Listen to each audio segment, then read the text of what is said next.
আপনার যদি ভেতরে কোনো কিছুর ব্যাপারে প্যাশন থাকে, ভালো লাগে কিছু করতে, আমার মনে হয় যে আপনি করছেন না এটা খালি অজুহাত। করতেই পারেন, সময় বেরিয়ে যায়। যে সমস্ত জায়গায় পাবলিক ইনস্টিটিউশনস এখনও আছে, সুইজারল্যান্ডে এক্ষুনি কোনো এমনি এইরকম কিছু জায়গা আছে যেখানে কোনো প্রাইভেট কলেজ, প্রাইভেট ইউনিভার্সিটি নেই। কি সন্দীপ রায় জন্মেছিলেন ক্যালকাটা মেডিকেল কলেজে। আগে আমরা সবাই মিলে পড়তাম, কে কার বাবা আমরা জানতাম না। শেয়ার বাজারের সঙ্গে এত মধ্যবিত্ত বাঙালি যোগাযোগ ছিল না। একই সঙ্গে প্রাইভেট ইনস্টিটিউশনে যাব এবং ছেলেদের এসির হাওয়া খাওয়াবো এবং তার সঙ্গে তাদের মাইনেও বেশি দেব না।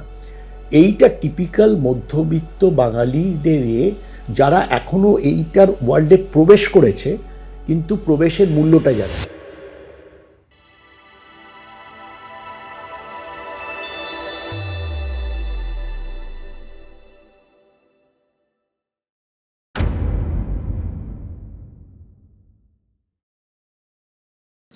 নমস্কার, আমি অনিমেষ আবার আপনাদের সামনে এলাম তুরি সমাধানের কিছু এপিসোডের একটা সিরিজ নিয়ে। কারণ আপনারা অনেক দিন ধরে আমাদের শিক্ষা ব্যবস্থা নিয়ে অনেক প্রশ্ন পাঠিয়েছিলেন, সেইগুলো জমে যাচ্ছিল। তো আজকে যখন এমন একজনকে পেলাম যাকে সব প্রশ্ন করা যায়, তা এই আজকে যে শ্যুটটা হবে সেটা কয়েকটা এপিসোডে আমরা ভেঙে ভেঙে আপনাদের সামনে নিয়ে আসব। আজ এই শ্যুটটা করার আগে দেখুন, ছোটবেলার শিক্ষা শুধু পুঁথি নয়, ক্লাসরুমে টিচারদের থেকে যেগুলো শেখা, এইগুলো না কখনো ভোলা যায় না, এগুলো ঘুরে ঘুরে ঘুরে ঘুরে আসে। তো তেমনই আমার স্কুলে একজন টিচার ছিলেন যিনি ভয় দেখানোর জন্য বলতেন, I will squeeze you to the last drop till only bubbles come out. হ্যাঁ, মানে বিরাট একটা ডায়ালগ দিতেন, এখন হাসি পায়, কিন্তু তখন কি ভয় লাগতো এইসব শুনে, ছোট ছিলাম তো। আজকে যার সাথে বসেছি শুধু বারবার করে ওটাই মনে হচ্ছে যে আজকে প্রশ্ন বানে তাকে ওই রকম হয়তো স্কুইজ করে ফেলবো যাতে আর উনি বলবেন এবার ছেড়ে দাও, তখন আমরা শেষ করব। তো কিন্তু কিছু করার নেই, আপনাদের প্রশ্ন অতগুলো জমে গেছে। আজকে আমাদের সাথে যিনি আছেন তিনি বিদ্যাসাগর ইউনিভার্সিটির ভাইস চ্যান্সেলর ছিলেন এবং প্রাইমারি এডুকেশনেরও আমাদের যে ডিপার্টমেন্ট তার অ্যাডহক কমিটির মেম্বার। এখনও একটা প্রতিষ্ঠানের উনি মনে হয় রিসার্চটা দেখেন, আমি ওনার থেকে ক্ল্যারিফাই করে নেব। তার সাথে অনেক কমিটির সাথে উনি যুক্ত, যেমন ন্যাক, তারপর কলেজ সার্ভিস কমিশন, এবং সব জায়গায় ওনার সম্মানটা, যার সাথেই কথা বলি তারা একটা অন্য পর্যায়ে রাখেন ওনাকে। তো আর বেশি কথা না বলে নামটা প্রকাশই করে ফেলি, শিবাজি প্রতিম বসু। নমস্কার স্যার। আজকে যেটা বললাম, আজকে কিন্তু সময় একটু বেশি নেব কারণ প্রশ্ন অনেক, কিন্তু একটা জিনিস তার মধ্যে ভালো আছে, সেটা হচ্ছে আমাদের কিছু বন্ধুরা আপনার জন্য কয়েকটা জিনিস পাঠিয়েছে। তো সেইগুলো আগে আমরা আপনাকে দিই। মণিপুরা আয়ুর্বেদা বলে এই কোম্পানিটা, এরা এসেনশিয়াল অয়েল বেসড প্রোডাক্ট বানায়। আচ্ছা, তো ওনারা আপনার জন্য মনে হয় এয়ার ফ্রেশনারের একটা ওই পাঠিয়েছে, আর পেন রিলিফ। আমি জানি না আপনার হাঁটুতে ব্যথা আছে কিনা, তবে ওরা বয়স হয়েছে শুনলেই পেন রিলিফটা পাঠায়, কারণ প্রোডাক্টটা খুব ভালো। ব্যবহার করবেন, বলবেন কেমন, আমি ওদেরকে জানিয়ে দেবো। এইটা একটা বই আমি আর অশোক মুখোপাধ্যায় দুজনে লিখেছিলাম। এটা হচ্ছে কলকাতার পরিবহন ব্যবস্থার ইতিহাস। একটা মানে টলি নলা জবে থেকে কাটা হয়েছিল, সেই টলি নলা থেকে স্ন্যাপি হচ্ছে ওই electric vehicle based cab company, ওই থেকে স্ন্যাপি অবধি। আর এইটা খুব মজার জিনিস, chocolate and white, everything chocolate and white. ওরা খুব সুন্দর ক্রাফটেড চকলেটস বানায়। Thank you so much.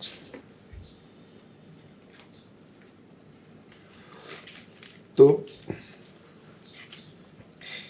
এইগুলো সব একটা একটা করে দিয়েছে, এরই স্যাম্পেলগুলো। তাই ভাবলাম আপনাকে একটু মিষ্টিমুখ করিয়ে শুরু করি, অনেক সময় নেব তো। এটা হচ্ছে চিলি অরেঞ্জ। Thank you. আমরা করতে করতে খেতে থাকবো। ঠিক আছে, আমি একটা নিয়ে নিলাম, আপনাকেই পাঠিয়েছে, আপনি খান ততক্ষণে। আমি আপনাকে নিয়ে আরও কিছু বলি, বলার তো অনেক কিছু আছে। উনি শিক্ষারত্ন পেয়েছেন পুরস্কার গভর্নমেন্টের থেকে, তারপরে প্রচুর দেশের অনেকগুলো জায়গায় স্পিকার এবং কনসালটেন্ট হিসেবে যুক্ত, এবং লেখালেখিও প্রচুর করেন। আনন্দবাজারে লিখেছেন, দেশে লিখতেন, এখনো লেখেন দেশে। এই রিসেন্টলি ইরান নিয়ে লিখলাম একটা। আচ্ছা, আমার মাঝে মাঝে জানতে ইচ্ছা করে যে এত কিছু করার সময় পান কিভাবে। টেস্ট গুড, ঝাল আছে। চিলি অরেঞ্জ তো। দেখুন, আপনি যদি ভালোবাসেন কিছু, আপনার সময়টা মানে জোগাড় হয়ে যায়। অজুহাত না থাকলে অজুহাত দেওয়া যায়, বাকি আমরা অনেক কিছু হয়তো একটা লিমিট আছে সবারই কাজকর্মের একটা জায়গা অবধি। আমারই যেমন অনেক কিছু আফসোস হয় যে আরও একটু বয়স যদি আর একটু কমে যেত, তাহলে আরও অনেক কিছু করার ছিল। কিন্তু আপনার যদি ভেতরে কোনো কিছুর ব্যাপারে প্যাশন থাকে, ভালো লাগে কিছু করতে, আমার মনে হয় যে আপনি করছেন না এটা খালি অজুহাত। করতেই পারেন, সময় বেরিয়ে যায়। সেটাই, ভালোবাসাটাই জরুরি। অফকোর্স। আচ্ছা, প্রশ্নতে আসি। প্রথম প্রশ্নটা গৌরাঙ্গ বলে একজন পাঠিয়েছেন, ব্যাঙ্গালোরে থাকে। এটা খুব মজার প্রশ্ন। ব্যাঙ্গালোরে থাকে, ছেলে প্রাইমারি স্কুলে পড়ে, ওইখানে প্রাইভেট স্কুলে। ও লিখছে, on social media and even while discussing with our relatives, I am surprise that those living in Kolkata complain about school fees. Compared to our burden, it seems peanuts. How can Kolkata school maintain such low charges?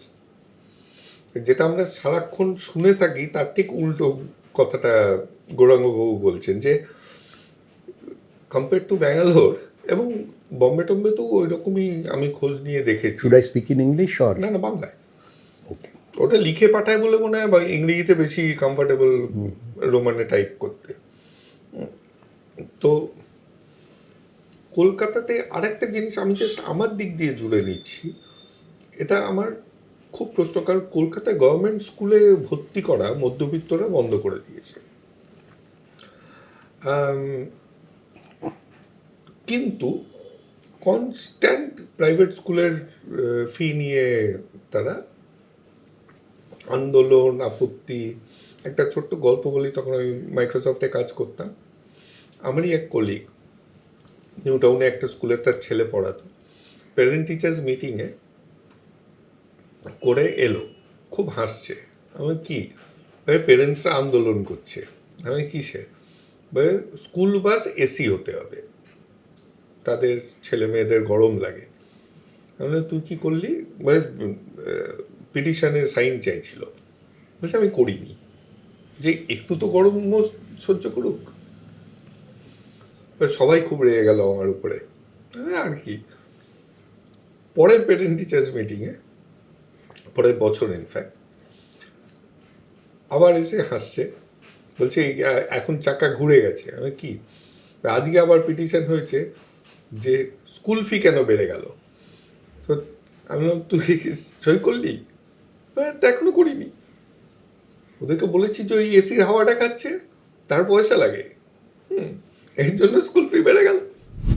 তো এই যে জিনিসটা, কলকাতায় private স্কুলে যাব, কিন্তু private স্কুলের fee structure নিয়ে, শুধু স্কুল না কলেজেও সব সময় একটা বিদ্রোহ করব, এটা তো আপনি ওই দিকে উল্টো দিকে থেকে কীরকমভাবে দেখেন? না, উল্টো দিকে বলতে আমি চিরকাল পাবলিক ইনস্টিটিউশনে কাজ করেছি, সরকারের সঙ্গেই কাজ করেছি। এখন অবশ্য কিছুদিন ধরে আমি একটি প্রাইভেট ইউনিভার্সিটির সঙ্গে যুক্ত রয়েছি। সেখানে মূলত রিসার্চের বিষয়টা, রিসার্চ এবং বিভিন্ন রিসার্চ প্রজেক্ট সেই সব নিয়ে, তার সঙ্গে কিছু পড়ানোর কাজও করি।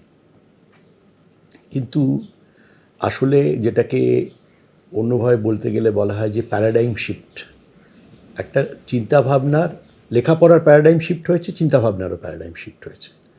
আমাদের যে সময়টা আমরা school education, primary education start হয়েছে 60s-এ।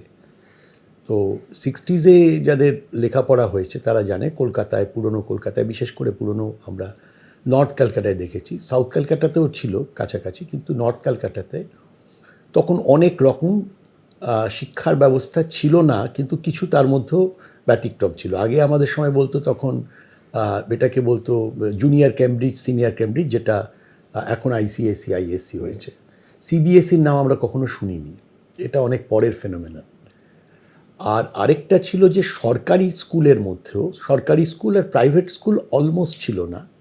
সিবিএসই স্কুলগুলি, সেগুলি যেগুলি junior Cambridge, senior Cambridge, Calcutta boys বা অন্যান্য, সেগুলি চার্চ বা বিভিন্ন মিশনারি এদের সংস্থার দ্বারা সেটা কন্ট্রোল হতো। সেগুলোর ক্ষেত্রে বেশিরভাগ লোকই আমাদের খুব একটা ধারণা ছিল না, খুব সাহেব শুভ আমরা ভাবতাম। যাদের সঙ্গে আমি কলেজ লেভেলে, প্রেসিডেন্সি কলেজে যাদের সঙ্গে আলাপ হয়েছিল, তারা সেসব জায়গায় পড়তো। আমাদের এখানে সরকারি স্কুল ছিল একটা, এমনকি কলকাতায়, এটা অনেকেই জানেন না, এখনও তার কিছু রেমন্যান্টস রয়েছে, সেটা হচ্ছে কর্পোরেশনের স্কুলও ছিল। কর্পোরেশনের স্কুলের মধ্যে অনেকগুলি কর্পোরেশন স্কুল খুব ভালো ছিল, এবং কর্পোরেশনের স্কুল পড়ে তারপরে আমি যদিও কিছুদিন একটা চার্চের আন্ডারে স্কটিশ চার্চ কলেজিয়েট স্কুলে জুনিয়র সেকশনে পড়েছি, তারপরে আমি সরকারি পুরো ব্যবস্থায় চলে গেছি, হিন্দু স্কুলে পড়েছি। সেখান থেকে পরে আবার আরেকটি সরকারি ব্যবস্থা, ওই হিন্দু স্কুলেরই আরেকটা অংশ, প্রায় হিন্দু কলেজেরই, জাস্ট আমার রাস্তাটা ক্রস করতে হয়েছে, প্রেসিডেন্সি কলেজে গেছি, তারপরে একটা গলি পেরিয়ে পাশের, মানে একটা এলের মতো আমার শিক্ষা জীবন কেটেছে, সেখানে ক্যালকাটা ইউনিভার্সিটিতে গেছি।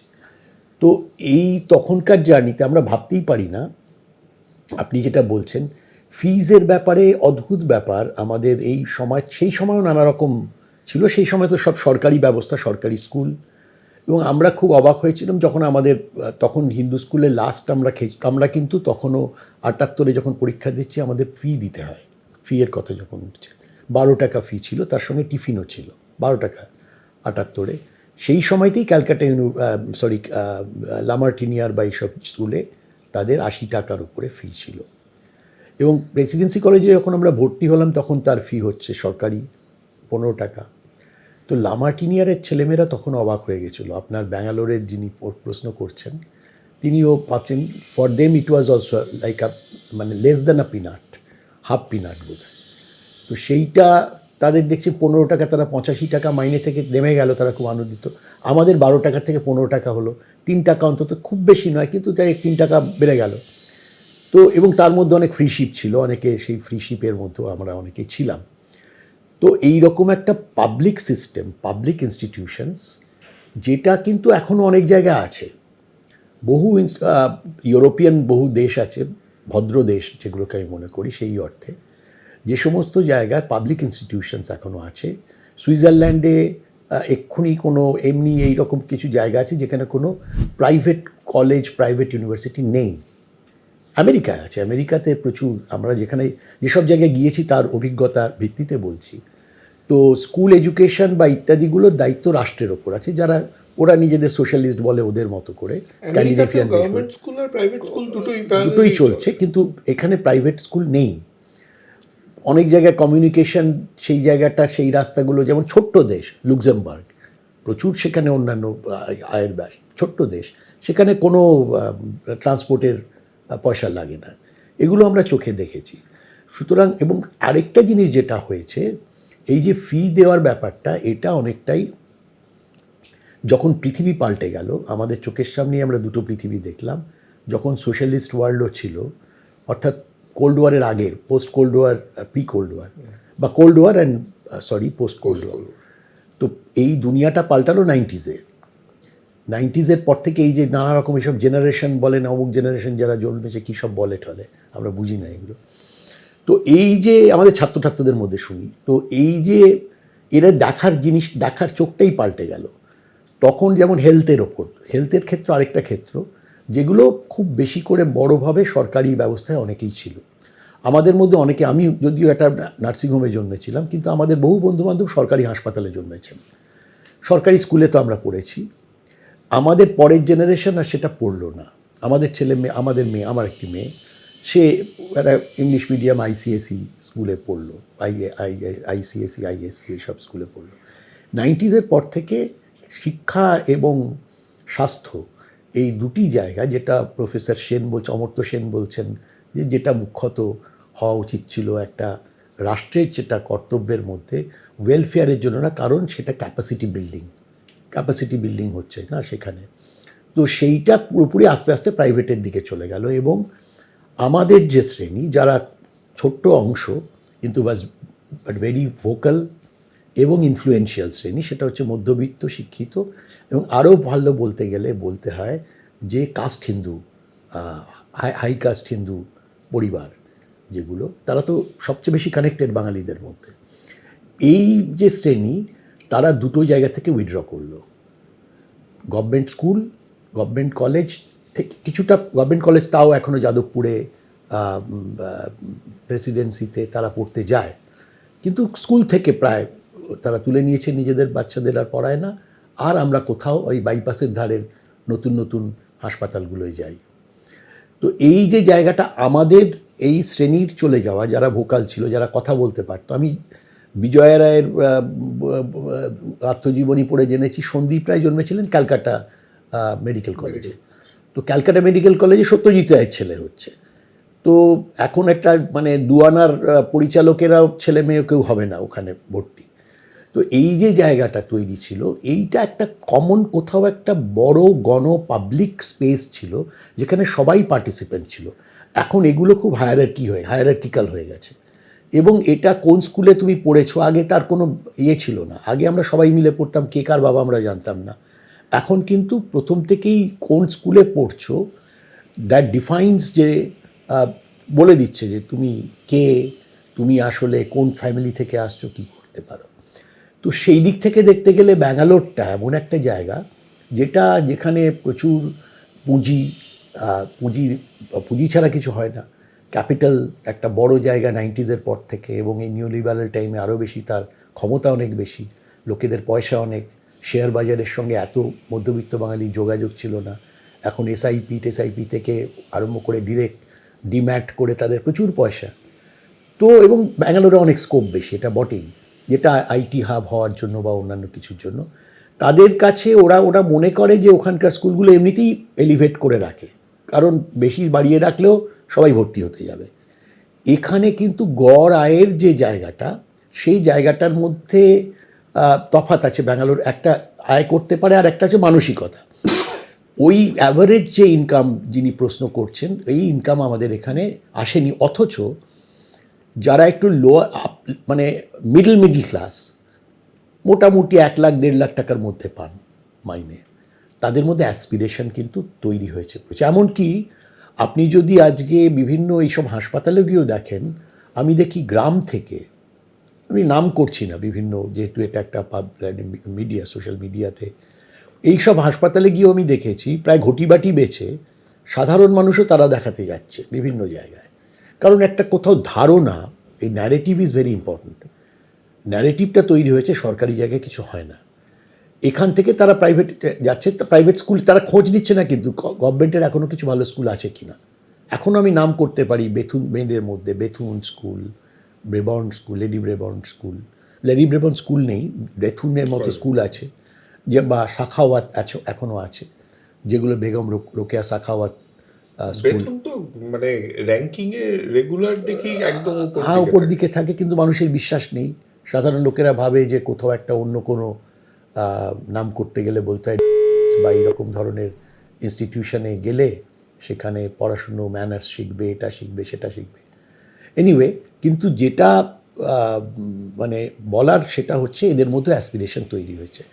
আমার মনে হয় যারা এই যে একই সঙ্গে প্রাইভেট ইনস্টিটিউশনে যাব এবং ছেলেদের এসির হাওয়া খাওয়াবো, এবং তার সঙ্গে তাদের মাইনেও বেশি দেব না, এইটা টিপিক্যাল মধ্যবিত্ত বাঙালিদের যারা এখনও এইটার ওয়ার্ল্ডে প্রবেশ করেছে কিন্তু প্রবেশের মূল্যটা জানে না, যে মূল্য একটা হাই কস্ট আছে। কিন্তু এটা বাইরে একটা ডিগ্রি একটা ছেলেমেয়ের বাইরে আমি গিয়ে দেখেছি যেখানে পয়সা দিয়ে কিনতে হয়, সেখানে কিন্তু তারা অ্যাওয়্যার যে একটা কলেজে পড়ে, মানে তুমি বাইরে আপনি জানেন যেগুলো ভালো ভালো কলেজে আমেরিকার বিশেষ করে যেগুলো খুবই ওরা বলেন আইভি লিগ কলেজেস ইনস্টিটিউশনস, সেগুলিতে যদি আপনি যদি খুব মেরিটোরিয়াস হন, আপনার একটা কিছু স্কলারশিপ টলারশিপ পেয়ে আপনি ম্যানেজ করছেন, না পেলে আপনার বাবা বিরাট টাকা পয়সা না পেলে ওই জিনিস কেউ করতে পারে না। এইটা নিয়ে আসবো, এটা নিয়ে আমার প্রশ্ন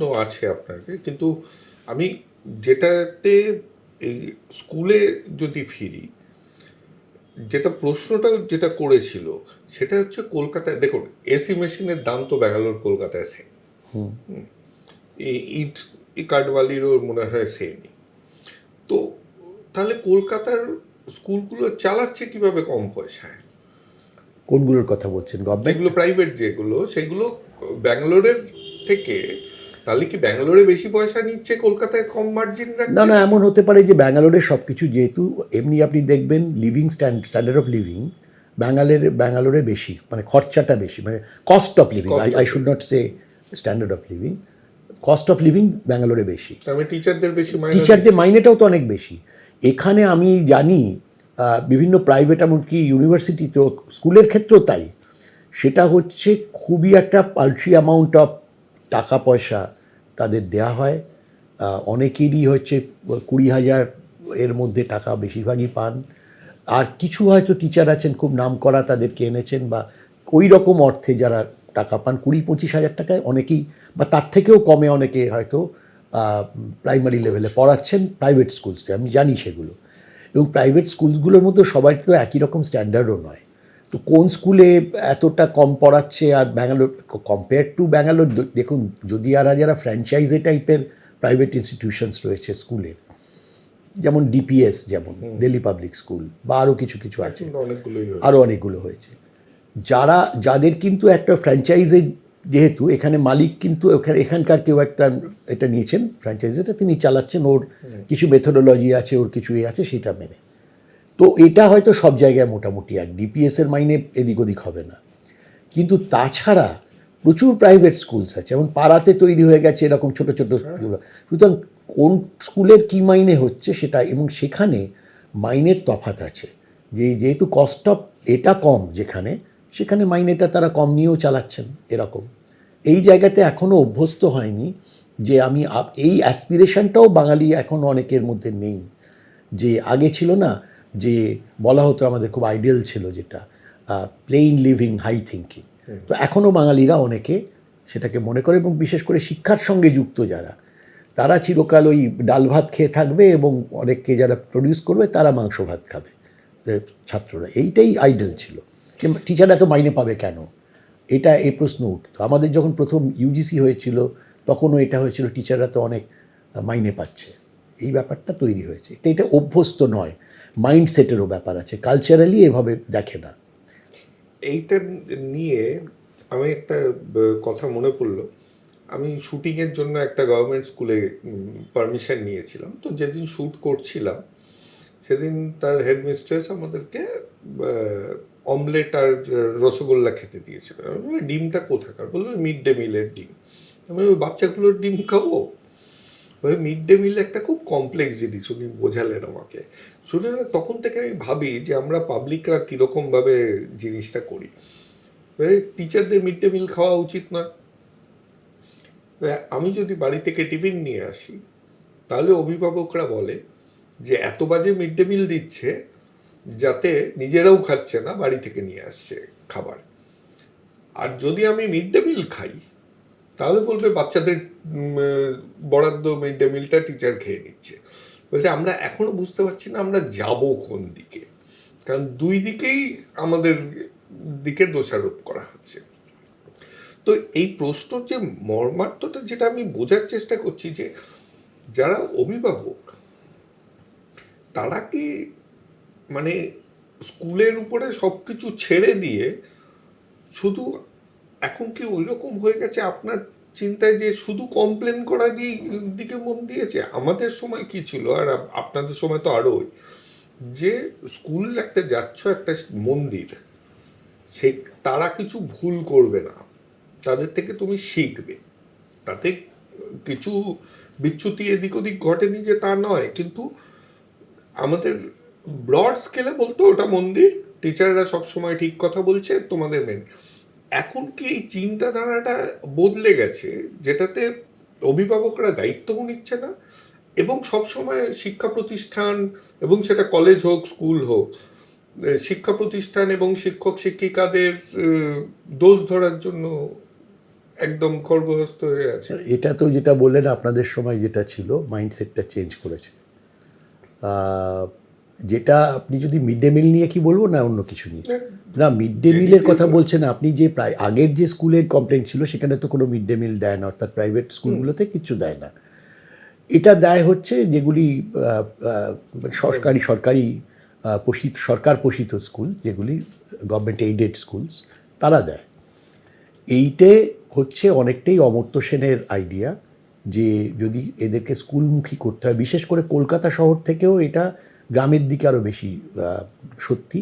এবং এটা যারা বিশেষ করে কৃষিকার্যে যারা অত লেখাপড়া করেনি বাবা মারা, তারা তুই কবে কাজে আসবি, তাদেরকে অ্যাট্রাক্ট করার জন্য মিড ডে মিল দেওয়া হতো। কিন্তু মিড ডে মিল যাই দেওয়া হতো, আমাদের রাজ্যে দেওয়া হয়, কিন্তু যা দেওয়া হয় সেটা অবশ্যই সেই টাকাটা যতটা বরাদ্দ হয়, যে যথেষ্ট পুষ্টিকর খাওয়ার মতো যে মিড ডে মিল, সেটা অনেক সময় জোটে না। অনেক সময় ডিম কখনো কখনো দেওয়া হওয়া উচিত ছিল সপ্তাহে 2 দিন। আমি জানি না যিনি যেই স্কুলে গেছেন তাদের কি নিজেদের কোনো পকেটে পয়সা ছিল না যে মিড ডে মিলের ডিমই আপনাকে খাওয়াতে হবে। আমার প্রতিষ্ঠানে যদি এরকম অবস্থা হতো আমি তো নিজের থেকেই খাওয়াতাম। বা যদি কোনো কন্টিনজেন্সি কোনো ফান্ড নেই, কাজ সেখান থেকে একজন এসছেন, শ্যুট করছেন স্কুলে, তাকে 2টো রসগোল্লা তো মিড ডে মিল থেকে দেননি, নিশ্চয়ই কিনে এনেছে। যাই হোক, কিন্তু আমি যেটা দেখতে পাই এই কমপ্লেইনটা থাকে। এবং আরেকটা জিনিস আছে, গ্রামের দিকে এটা প্রকট। শহরের লোকে দেখুন, যেসব জায়গায় অনেকে এখনও পড়ান, মধ্যবিত্ত বা নিম্ন মধ্যবিত্তরাই এখন পড়ান সরকারি স্কুলে, তাদের অনেকেরই খাওয়া দাওয়ার ব্যবস্থা না করলেও চলে, তারা বাড়ি থেকে এটা সত্ত্বেও অনেকেই টিফিন দিয়েই পাঠান। মিড ডে মিল খেয়েই লোকেরা বেঁচে আছে। শহরের, কলকাতা শহরের কম এটা ঘটনা, গ্রামের দিকে এটা খুব ব্যাপার, যেখানে টিফিন দেওয়ার চল, আগে যেটা টিফিন দিতে হয় এটাই তো জানেন না। তো টিফিনে একটা বাক্স আছে, টিফিন বক্স, আমাদের সময় সেইটা একটা ইয়ে ছিল। আমাদের স্কুলে আমাদের অল্প একটা ফি নিত, খুবই জঘন্য, যাকে এখন আজকে বুঝতে পারি। আমাদের টিফিন দেওয়া হতো, কেউ কমপ্লেন করতো না। তার সেই সব যে বাস পেপারের ইয়েটা দেওয়া হতো, সেগুলো মুড়ে আমরা গাটার লাগিয়ে ওখানে খেলতাম, ওরা ফুটবল খেলতাম অল্প সময়ের মধ্যে। তো বা ক্রিকেটও খেলা হতো ওই রকম, ওই অল্প ছোট বারান্দা বা ছোট কোথাও। তো এই যে জাতীয় জিনিসগুলো ছিল, এই কমপ্লেনিংয়ের যে ক্যারেক্টার আপনি যেটা বলছেন, এটা কিন্তু অনেক বেড়ে গেছে। একটা জিনিস হতো, আমাদের ছেলেবেলায় আমরা শুনতাম, আমাদের যারা মা বাবা বা তাদের জেনারেশনে বলা হতো যে মাস্টারমশাই আপনার কাছে দিয়ে গেলাম, প্রাণে মারবেন না বা কিছু করে আপনার গড়ে নেবেন, যেমনভাবে গড়ে। এবং তার কিছু সত্যিকারের মানে ওই ডেভিড কপারফিল্ড বা ইত্যাদিদের যে ওই যে সাংঘাতিক স্কুলের একটা যে আগে ছিল না, spare the rod and spoil the child, তো সেই যে প্রচুর পেটানো, আমরা তো একটা ট্রানজিশনের সময়ে প্রায় তো এলাম, যখন আমরা আসছি তখন আমরা জানতাম প্রচুর মার খেতে হবে, এবং মার খেয়েওছি, প্রত্যেকেই মার খায়নি, একদম একটাও মার খায়নি, একটাও চর খায়নি, এইরকম আমাদের জেনারেশনের ছেলেপিলে আপনি পাবেন না। ছেলেরা হলে তো মার খেতই, মেয়েদেরটা আমি বলতে পারবো না, কেন তখন সব ছেলেদের স্কুল ছিল, কো এডুকেশনাল স্কুল আমাদের সময় ছিল না, আমাদের সরকারি ব্যবস্থায় ছিল না। তো সেই জায়গাতে দাঁড়িয়ে এখন যেটা হয়েছে ব্যাপারটা হচ্ছে এই যে চাইল্ড রাইটস, এবং হয়েছে অনেক খারাপ ঘটনাও ঘটেছে, এবং নানাভাবে ছেলেমেয়েরা বাচ্চারা খুব সেন্সিটিভ হয়েছে, নানা কারণে সেন্সিটিভ হয়েছে। টেলিভিশন দেখছে, এটা দেখছে, সেটা দেখছে, এত এক্সপোজারও ছিল না। তো এর ফলে যেটা হয়েছে, সেন্সিটিভ হওয়াতে অনেক ঘটনা বাজে ঘটেছে। এমনভাবে অন্তত মারেও নি, কিছু বলেছে, গিয়ে সুইসাইড করেছে বাচ্চা, এর অজস্র উদাহরণ আছে। তো এখন আমরা খুব ভয় পাই, মানে এখনকার যারা স্কুলে পড়ায়, আমি নিজে কোনোদিন স্কুলে পড়াইনি, সেই অভিজ্ঞতাটা আমার নেই, যে তারা ভয় পান। কিন্তু এই ঝামেলা তো কলেজেও আছে। কলেজেও আছে। যাদবপুর ইউনিভার্সিটিতে যার কথা বললেন সেখানেও ঘটনা ঘটে, কিন্তু এখানে তাহলে কি কোনো ব্যাপারে কাউকে একটু মার্কস গ্রেড কম হয়েছে বা কিছু হয়েছে, তো এর ফলেও ঘটনা ঘটতে পারে। তো এই যে জায়গায় কমপ্লেনিং একটা সবসময় থাকে, বাবা মার চোখে সবসময় তাদের ছেলে বা মেয়ে মানে দেয়ার, যারা খুব আইডিয়াল কেসে তাদের world revolves around him or her, সেই জানে তারটাই শ্রেষ্ঠ। তো এখন এর ফলেও কমপ্লেনিংয়ের ইয়েটা বেড়েছে। এবং আরেকটা ব্যাপার হতো, আগে অনেক ছেলে মেয়ে হতো, কার্ডটা বেড়েছে, কতগুলো বাচ্চার এই যে প্যারেন্ট টিচার্স মিটিং, একসঙ্গে ধরুন নানা স্কুলে 5-6-7 জন ছেলে কাছাকাছি, সব 2 থেকে হয়তো 9-এর মধ্যে পড়ে, নানা স্কুলে নানা লোকেশনে একই সঙ্গে প্যারেন্ট, আপনি আইডিয়াল সিচুয়েশন বলছি ইকোনমিক্সের ভাষায়, ওরা তো একটা মডেল তৈরি করে, ধরে নিন একই দিনে সবাই প্যারেন্ট টিচার্স মিটিং পড়েছে এবং 12টা থেকে 1টা, যেতে পারবে কোথায় যাবে? বাবা এবং মা দুটো স্কুলে যেতে পারে, তারপরে বাকিগুলো আনঅ্যাটেন্ডেড থাকবে। তো এই সুতরাং এই চিন্তাভাবনাই ছিল না। সুতরাং এইখানে মাইন্ডসেট চেঞ্জ করেছে, একটি বাচ্চা, দুটি বাচ্চা, ম্যাক্সিমাম দুটো আজকাল শোনা যায় না এখনকার যা সিচুয়েশন। এখন তো এসছি DINK, DINK, double income no kid. আচ্ছা, বা নতুন জিনিস শুনলাম। আচ্ছা স্যার, তাহলে ফার্স্ট এপিসোডটা আমরা এইখানেই ইতি টানি, কারণ এই টপিকটা এইখানেই অনেক কিছু জানলাম। এবং আপনাদেরও একটু মনে রাখতে হবে যে প্রত্যেকটা জিনিসের একটা দাম আছে, আপনি চাইলে সেই দামটাও মেটাতে হবে। আবার উল্টো দিকে শুধু পয়সা দিয়েই সব কিছু কেনা যায় না, তো একটা ব্যালেন্স নিয়ে অভিভাবকদের বলছি আপনাদের চলতে হবে। স্কুল কলেজ আপনার সন্তানকে শুধু স্কুল কলেজ মানুষ করবে না, আপনাকেও করতে হবে। নমস্কার।